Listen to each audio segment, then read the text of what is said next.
Good morning all. So again, due to this COVID-19, we have to go for online classes only. So I think in the group you got all the timetable and the syllabus of these papers M1, M2, M3. Madam has already sent the syllabus of M1, M2, M3. Is it? So in that I will go for the M2, that is complex analysis. Okay. So this is very easy unit if you compare to other two papers for M1 and M2. Complex analysis is very easy because you studied the basic things in your PUC level or first sem, etc. What is complex number or conjugate of complex number, or how to represent the complex number in the exponential form, etc. Okay. So here we go for deeply. So in that first unit is complex analysis. Unit 1 is complex analysis. Okay. So in that what is complex number? You know the basic thing. The complex number can be represented as z is equal to x plus iy. This is the form of complex number. You studied these all the basic things in PUC level only. Okay. This is the number which is represented in the form of x plus iy. That number is called complex number. Is it? Here this part is called real part. You know this part is called real part, and we can call this part is nothing but imaginary part. This is nothing but imaginary part. Here x is called real part and this iy, this whole number is called imaginary part. Is it?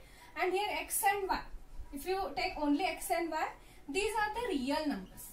These are the real numbers. You know what is meant by real numbers. It is the set of all the rational or irrational numbers, or set of integers also. So here x and y are the real numbers. Okay. And here the value of I is given by root of minus 1. Because I think you studied the value of I square is equal to minus 1. Okay. Value of I square is equal to minus 1. In the complex number, we know value of I square is nothing but minus 1. So if you find the value of I, then it is nothing but root of minus 1. Okay. So the number which is in the form of z is equal to x plus iy is called the complex number, where this x and y are the real numbers. X and y are the real numbers, and this first part x is called real part and this second part iy is called imaginary part, and here value of I is nothing but root of minus 1. Then this whole is called complex number. This is very basic thing you study. Is it? Next is conjugate of complex number. If you want the example, we can present z is equal to 2 plus 3i. See, where 2 and 3 are the real numbers, or minus 2 plus 3i. Again minus 2 and 3 are also real number. If you see what I said, it is the real number. So real number is set of rational and irrational. If you want, you can write down 2 by 3 plus some 1 by 2i. Again this is also complex number only, because these two are real numbers. Is it? So this is the example of, or these are the example of complex number. So next is conjugate of complex number. Conjugate of complex number. See, already I have sent the notes of this. Please write down that all the notes in your notebook. Okay. These are the basic things. We will go in the next class, or okay, in the next class only we will go for the important concept. Okay. But before to start that concept, you have to know these basic things first. Okay. So what is conjugate of a complex number? Suppose if z is equal to x plus iy, if z is equal to x plus iy, it is a given complex number, then conjugate of this complex number, conjugate of this complex number is given by z is equal to x minus iy, x minus iy, and the notation for conjugate is z bar. Okay, this is called z bar. This is the conjugate, and conjugate of this complex number or given complex number is given by x minus iy. Okay. Suppose if the given complex number itself is x minus iy, then the conjugate of this complex number, now x minus iy is given by x plus iy, means sign changes only for iy, that is imaginary part. The sign remains as it is for real parts. Sign changes for imaginary parts. If you are having minus here, then you will get here plus. If you are having plus here, you will get here it is minus. For example, suppose suppose if you are having z is equal to 2 plus 3i, then what you will get? Conjugate z bar is equal to 2 minus 3i. Suppose second, if you are having z is equal to minus 3 minus 2i, minus 3 minus 2i, then what you will get? Conjugate minus 3 remains as it is. Don't change the sign for the real part. We have here in the conjugate only sign changes for the imaginary part. So what you will get here? Minus 3 plus 2i. This is the conjugate of this given complex number. Minus 3 plus 2i. Okay. So what is the conjugate? If any complex number is given, then the conjugate of complex number is denoted by z bar, and we can write that conjugate by changing the sign for the imaginary part only. Okay, sign changing for the imaginary part only. That is nothing but conjugate of a complex number. Okay, so these are the two parts, complex number and conjugate of a complex number. Next we will see how to represent the complex number in exponential form. See, you know what is exponential form. Exponential form means it can be written in the form of e to the power of any number, e to the power of the number. Okay, so exponential form of this complex number is given by e to the power of iz. See, you know the standard result, e to the power of I think we shown this result using theta. E to the power of in the trigonometry, e to the power of I theta is given by cos theta plus I sin theta. Cos theta plus I sin theta. Similarly, e to the power of iz can be written as cos z plus I sin z. Cos z plus I sin z. Okay, this is the exponential representation of a complex number. Okay, e to the power of iz is equal to cos z plus I sin z. Why? Because see, you know, in the trigonometry or the cos z value can be written as in the exponential form. It can be given as e to the power of iz plus e to the power of minus iz divided by 2. This is the value of cos z. Similarly, we know that the value of sin z is, okay, cos z plus sin z. Okay, cos z plus sin z. This is the value of cos z plus, what is the value of sin z? It can be written as e to the power of iz. Here sin is minus. Minus e to the power of minus iz divided by 2. If you take the LCM here, what is the LCM? 2. Then what we will get here? E to the power of iz plus e to the power of minus iz. Again plus e to the power of iz minus e to the power of minus iz. So here plus e to the power of minus iz minus e to the power of minus iz get cancelled. So we remains with e to the power of iz plus e to the power of iz. That is nothing but 2e to the power of iz. So 2 get cancelled, we remains with this form, e to the power of iz. Okay, so that's why e to the power of iz can be written as cos z plus I sin z. Okay, this is nothing but exponential form of a complex number. These are the very basic thing. We have to remember this. Okay, because we have to use these basic things only to solve the examples. Okay, that important examples. Next is absolute value or modulus of a complex number. Modulus value or absolute value of a complex number. Modulus value or absolute value of a complex number. Okay, means if any given complex number is there, then how to find the modulus value of that complex number. Suppose if z is equal to x plus iy, this is the given complex number. Okay, then the modulus value of this complex number is denoted as mod z. You know this, mod or absolute value is nothing but mod only. So mod z, and it is given by square root of x square plus y square.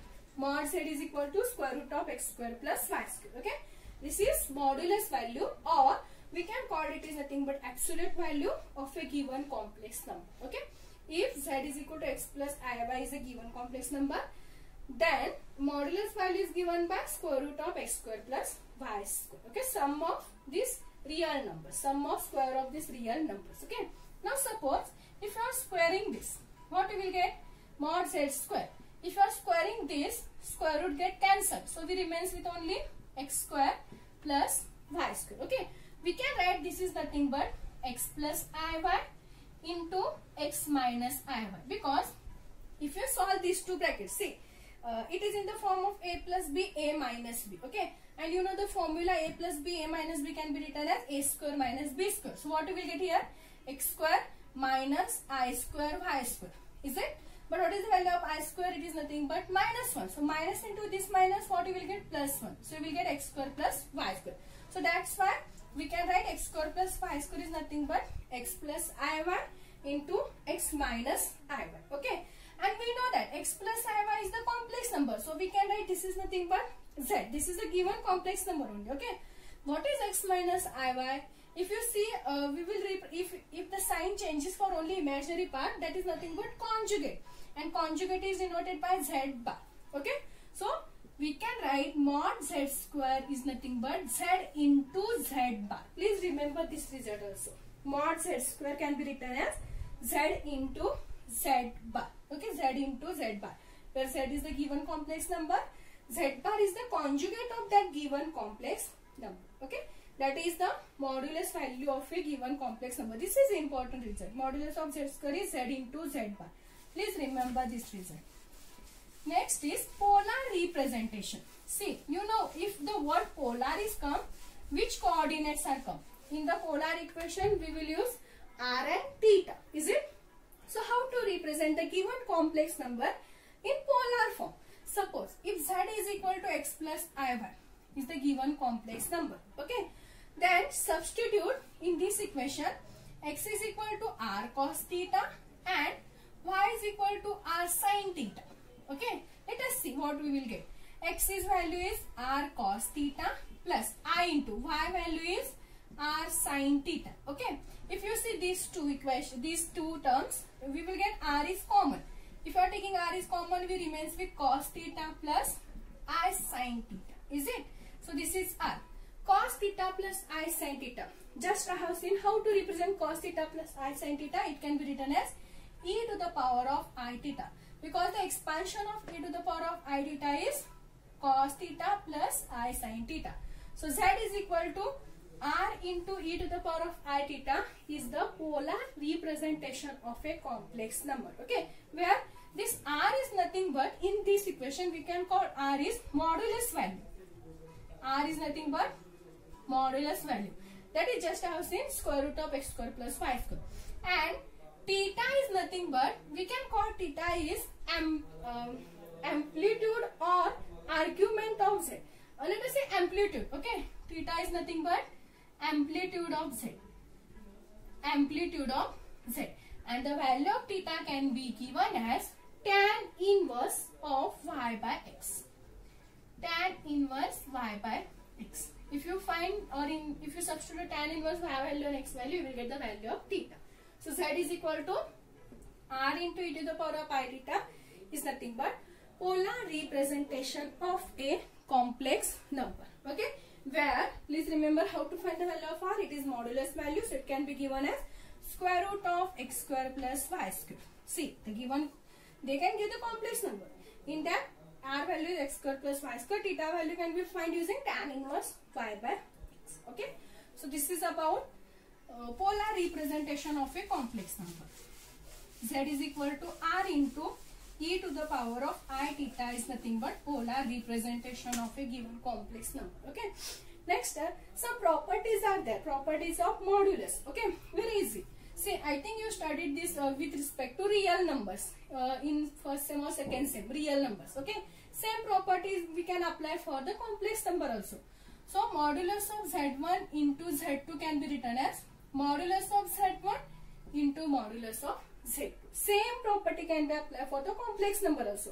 Whatever you have applied for real numbers, we can apply same property for the complex number. So, modulus of z1 into z2 is equal to modulus of z1 into modulus of z2.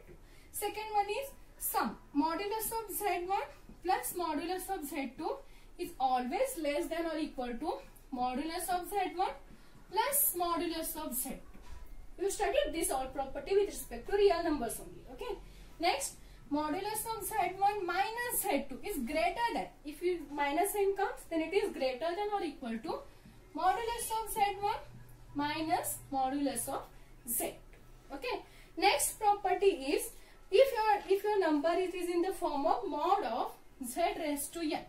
In the modulus, if you are having it is z raised to n, So we can write this is nothing but mod z whole raised to n. Okay, first we can take their absolute value, then we can take the power n raised to n. Okay, so modulus of z raised to n can be written as mod of z raised to whole raised to n. Okay, next modulus of z1 divided by z2. Modulus of z1 divided by z2 is always equal to modulus of z1 divided by modulus of z2, providing this value is not equal to 0. Because if modulus of z2 is 0, then this number is not defined. Okay, so providing modulus of z2 is not equal to 0. And next property, just I have proved that modulus of z square can be written as z into z bar, z into z bar. Okay, these all are the properties of a modulus of complex number. Okay, so this is the properties of modulus. Next is sorry, derivatives of a function. When we say the complex number is differentiable, when we say the number is differentiable, okay, when we say the number is differentiable, suppose if f of z is the given function, or when we say the function is differentiable, sorry, so derivative of a function, suppose if f of z is the given function, then we can say this function is differentiable at z is equal to z naught. It is differentiable at z is equal to z naught if limit as z tends to z naught, limit as z tends to z naught, limit of function f of z minus f of z naught divided by z minus z naught exists. Suppose if limit of this function f of z minus f of z naught divided by z minus z naught exists, then this function f of z is called differentiable at z is equal to z naught. But this limit should be exist at z is equal to z naught. You know, when we say the limit of the function exists, okay, suppose if it is unique, if limit is unique, then we can say the function is exist, or if you are getting infinity, then it does not exist, limit does not exist. Okay, suppose if this limit exists, then we can say this f of z, that is the given function, is differentiable at z is equal to z naught. And you know, every differentiable, we can say every differentiable function is continuous. Every differentiable function is continuous, but converse need not true. Every continuous function need not be. Every continuous function need not be differentiable. Okay, every differentiable function is continuous. It is always true, but every continuous function need not be differentiable. Every continuous function need not be differentiable. If you want the example for the continuous function need not be differentiable, let us take modulus of x. We know this modulus of x is continuous function, because if you see the graph, you will get like this. I think you will get like this only. Okay, so we can say this function is continuous, but this is not differentiable, because if you see modulus value, if you write that this function, you will get two values, x and minus x, where x is greater than 0, x is less than 0. Okay, if you want to find the limit of this function, you will get different limit. Yes, you will get LHL, RHL, both are not equal. Yes.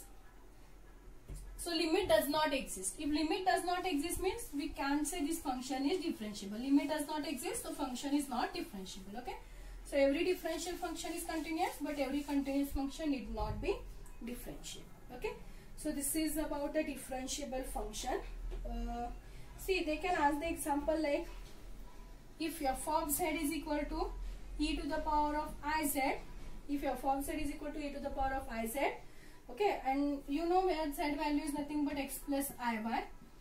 So represent this e to the power of iz, or express this given function in the form of u of x comma y plus I into v of x comma y.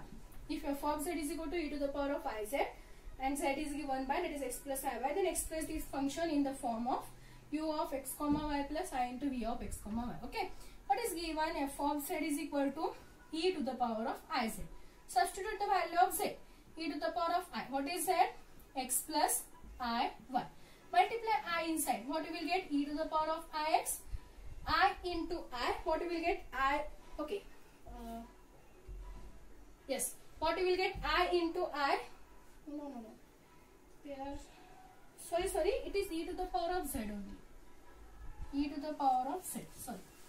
Express e to the power of z in the form of u of x comma y plus I into v of x comma y. So e to the power of z. Substitute the value e to the power of x plus I y. Using the exponential property, we can write or we can separate the term like e to the power of x into e to the power of I y. Okay. Keep this e to the power of x as it is. We know e to the power of I y can be written as cos y, using the exponential form cos y plus I sin y. Is it? Multiply this term inside now. What you will get? E to the power of x cos y plus I into e to the power of x sin y. Now see, we are having the function, it is in the form of u of x comma y plus I into v of x comma y. See, these are the function of x and y, this is also function of x and y. So here u of x comma y is nothing but what? E to the power of x cos y. V of x comma y value is e to the power of x sin y. Okay.